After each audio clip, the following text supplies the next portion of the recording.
ජාතික ලොතරැයි මණ්ඩලයේ හිටපු ක්‍රියාකාරී අධ්‍යක්ෂ තුසිත හල්ලලුවගෙන් ජනාධිපති අනුර දිසානායක හට බරපතල චෝදනාවක්.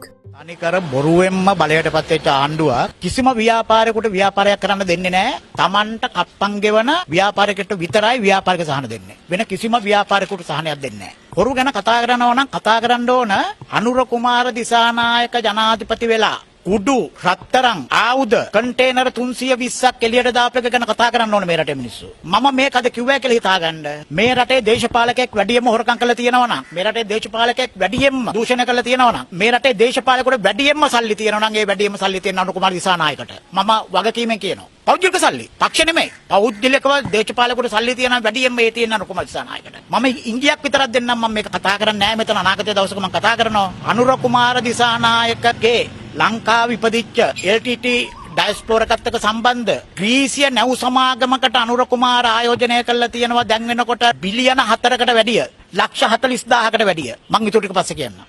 බරපතල චෝදනාවක් කරේ වර්තමාන ජනාධිපතිවරයා. මම වැඩි විස්තර පස්සේ කියන්නම්. මම කියන රට ග්‍රීසිය.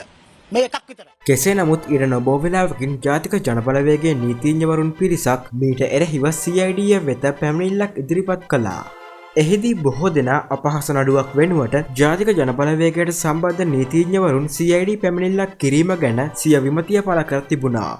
අපේ තුසිත හල්ලොලුව කියන පුද්ගලයා විසින් ගරු ජනාධිපතිතුමාට සහ ජාතික ජනබලවේගයේ නායක අනුර දිසානායක මහතාට විරුද්ධව සහ ඔහුගේ කීර්ති නාමයට හානි කරමින් දේශාගතව කරන ලද අසත්‍ය ප්‍රකාශය සම්බන්ධයෙන් සහ එම ප්‍රකාශය සමාජගත වුණාට පස්සේ ඒ සමාජ මාධ්‍ය ක්‍රියාකාරී විසින් සෑහෙන වපසරියකින් එය වාර්තා කිරීමක් කරනවා.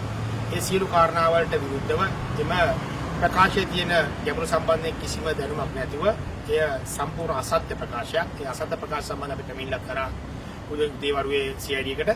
එම ලිඛිත ප්‍රකාශයට අනුව අද දිනේදී මේ වෙලාවේ අපිට දැනුම් දීමක් කරා CID විසින් ලිඛිත ප්‍රකාශයක් වාර්තා කිරීමට අවශ්‍යයි කියවිලා ප්‍රශ්න කිරීම තුළ ඒ අනුව එම ප්‍රකාශ ලබා දීම තමයි පැමිණියේ.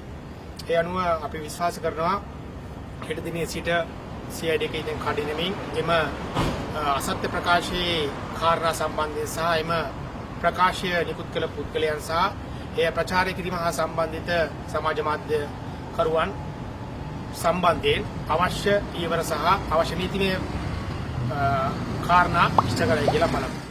මෙහි නවතම තොරතුරු සඳහා සබ්ස්ක්‍රයිබ් කර රැඳී සිටින්න අප සමග.